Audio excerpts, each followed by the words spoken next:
Et si je vous disais que l'Empire romain n'était pas aussi glorieux qu'on nous l'a raconté? Derrière ces monuments colossaux et ces victoires épiques, se cache une histoire beaucoup plus sombre, sanglante et brutale, que presque personne n'ose révéler.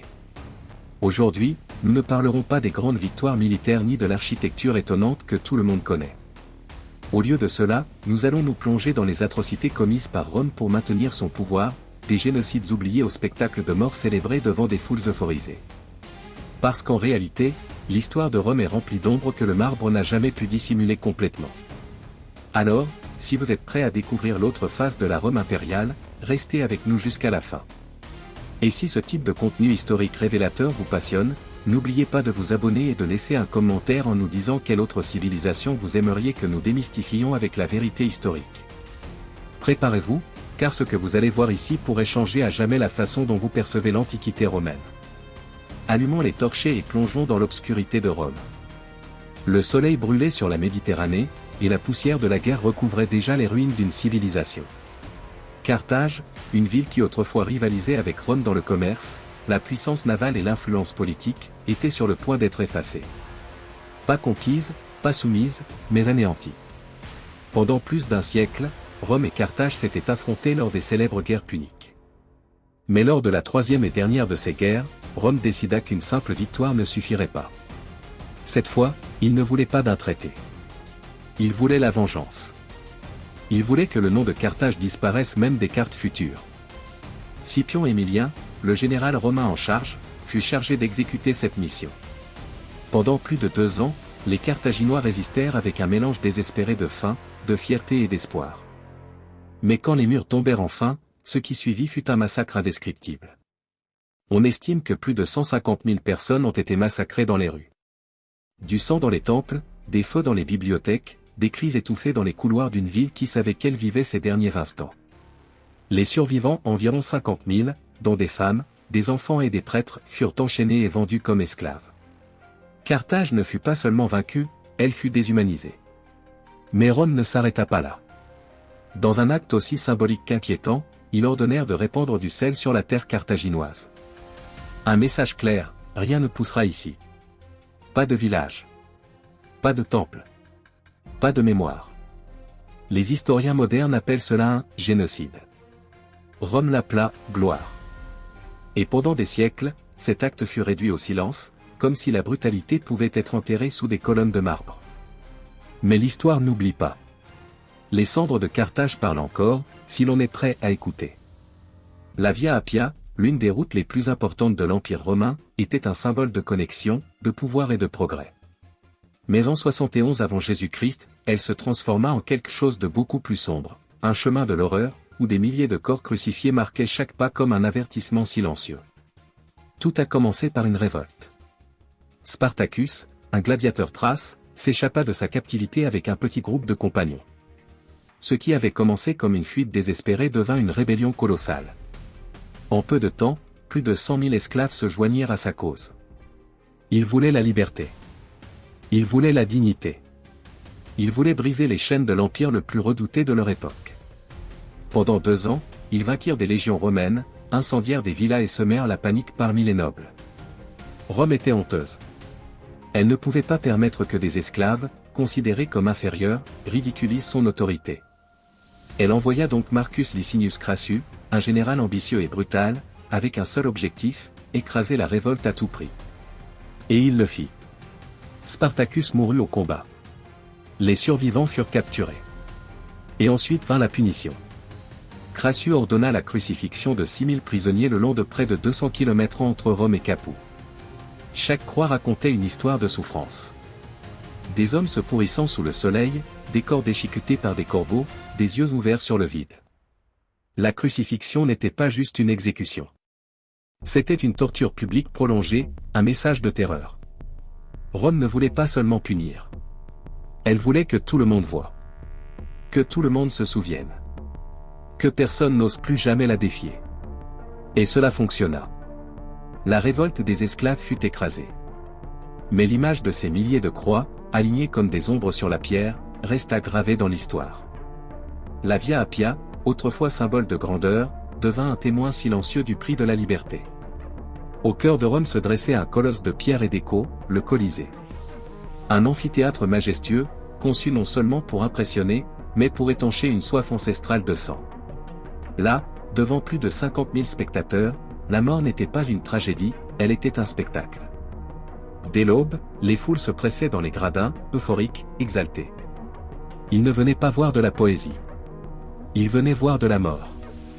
Dans l'arène, sous un soleil implacable, des hommes étaient jetés aux bêtes, s'affrontaient entre eux dans des duels sans merci, ou étaient exécutés de manière imaginative.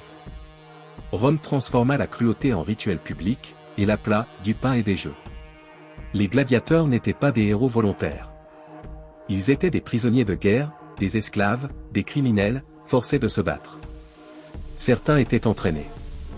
D'autres se voyaient remettre une épée et un espoir vide. Beaucoup mouraient sans applaudissements, sans nom, sans histoire. Ceux qui survivaient, par chance ou talent brutal, pouvaient gagner la sympathie du peuple, mais il restait des biens.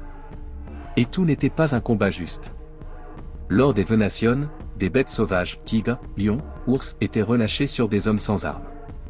Parfois, des représentations mythologiques se terminaient par de véritables exécutions. Le public riait, acclamait, demandait plus.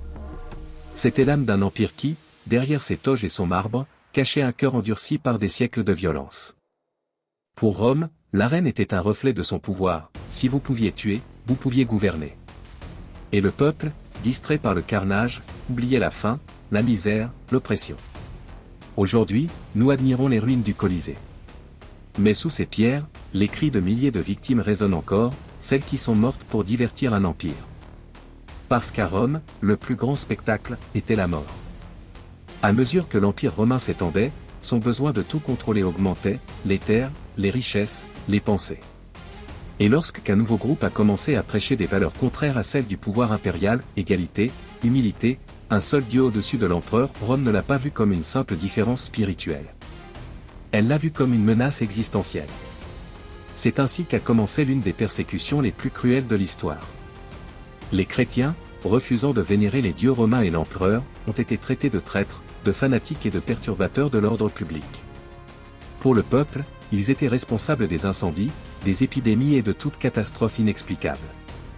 Pour les dirigeants, ils étaient des ennemis invisibles qu'il fallait éliminer. L'empereur Néron fut le premier à déchaîner l'enfer. Après le grand incendie de Rome en 64 après Jésus-Christ, il chercha un bouc émissaire pour détourner la colère du peuple. Et les chrétiens, une minorité incomprise et facile à accuser, étaient la cible parfaite. Ils furent capturés, torturés et tués de manières inimaginables. Certains furent crucifiés. D'autres, recouverts de poix, furent brûlés vivants pour éclairer les jardins impériaux la nuit. D'autres encore furent jetés aux bêtes affamées dans les amphithéâtres, tandis que la foule acclamait. Tout cela, non pour des crimes, mais pour leurs croyances.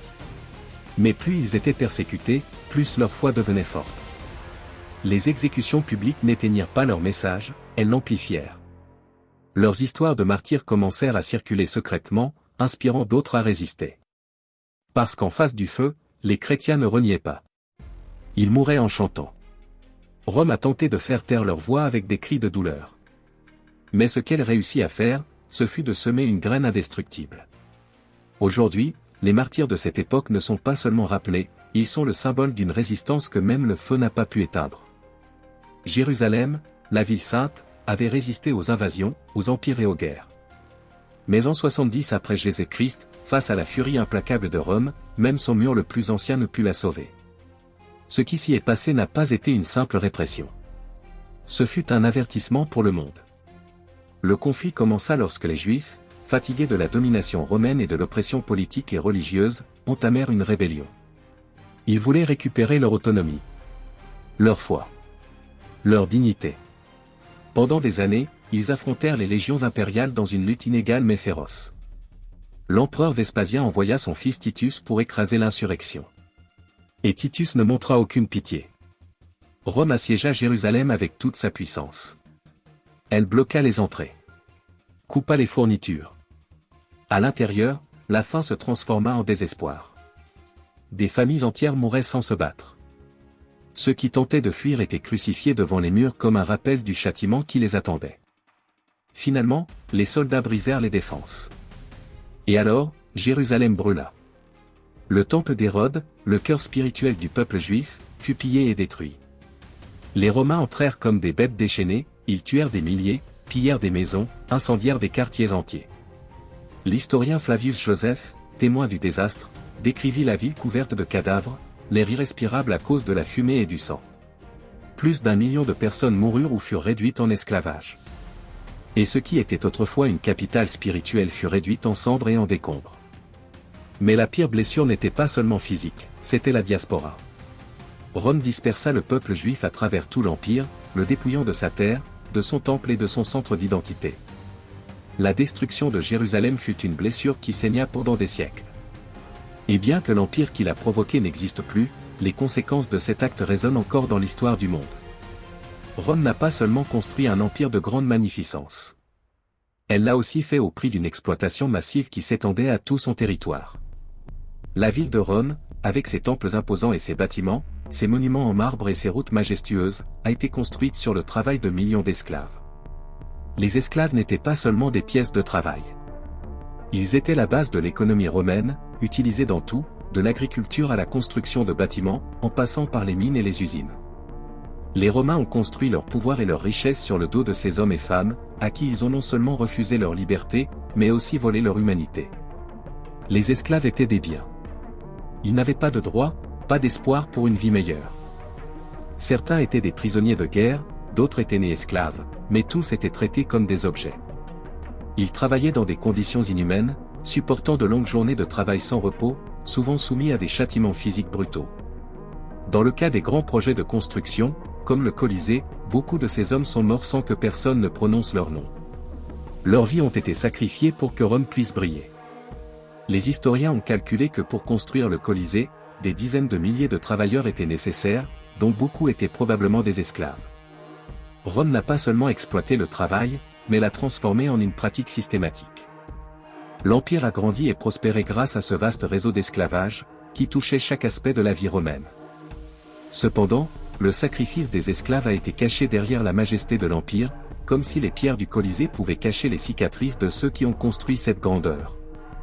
Aujourd'hui, lorsque nous admirons les ruines de Rome, il est crucial de se rappeler qui étaient les véritables architectes de cet empire. Ce ne furent ni les empereurs ni les sénateurs, mais ceux qui furent dépouillés de leur liberté et de leur dignité, dont le sang et la sueur ont construit l'Empire romain. L'Empire romain n'a pas seulement dominé par son armée ou sa culture, il l'a aussi fait par la peur. La terreur était un outil puissant entre les mains des empereurs, qui savaient que la répression brutale pouvait garantir un contrôle absolu sur leur vaste empire. Les pratiques punitives romaines étaient craintes par tous. La torture n'était pas seulement utilisée pour obtenir des aveux, mais aussi comme un moyen d'humiliation publique. Rome voyait la souffrance comme un spectacle, quelque chose qui devait être observé par tous pour servir de leçon. Ceux qui s'opposaient au système ou commettaient des crimes étaient soumis à des châtiments cruels, souvent exécutés sur les places publiques comme des rappels de l'autorité romaine. La crucifixion, l'une des formes les plus cruelles d'exécution, était utilisée non seulement comme une punition, mais aussi comme une torture publique. Les victimes ne mouraient pas seulement lentement, mais étaient également exposées devant la foule, soumises à une agonie interminable. La croix ne symbolisait pas seulement la mort, mais le mépris total de l'humanité de celui qui y était attaché. Une autre forme courante de torture était le fouet. Les prisonniers ou esclaves étaient brutalement fouettés avant d'être exécutés ou envoyés au travail forcé. Le fouet romain ne causait pas seulement des blessures physiques, mais avait aussi pour objectif de briser l'esprit des condamnés. Mais la torture romaine ne se limitait pas aux punitions physiques. Les empereurs et dirigeants romains utilisaient également le panem et circense pour maintenir la population sous contrôle. Les spectacles de gladiateurs, les combats avec des bêtes et les exécutions publiques étaient un rappel de la capacité de Rome à infliger de la douleur et de la souffrance, et la foule, euphorique, en demandait toujours plus. Rome, avec toute sa puissance et sa magnificence, s'est construite sur la violence et la souffrance de ceux qui osaient défier son autorité. Dans ses arènes de guerre, dans ses colisées et dans les rues de la ville, la torture était une constante qui définissait la moralité et l'ordre de l'Empire. Rome ne se contentait pas de conquérir des territoires. Rome dépouillait les peuples conquis de leur identité, de leur culture et de leur dignité. Bien que les Romains se vantaient de leur capacité à assimiler et à civiliser les nations conquises, la vérité était que leur véritable objectif était de supprimer et d'effacer toute trace de l'indépendance culturelle et religieuse des peuples soumis. Des peuples comme les Gaulois, les Germains, les Celtes et les Bretons ne sont que quelques-uns de ceux qui sont tombés sous le joug romain. chaque invasion ne signifiait pas seulement l'occupation d'un territoire, mais aussi l'éradication systématique de leurs coutumes, langues et croyances. Rome, avec sa culture impériale et sa religion polythéiste, n'était pas prête à permettre à ces peuples de vivre selon leurs propres valeurs. La civilisation romaine était, en réalité, un outil de domination, imposé de manière brutale et impitoyable.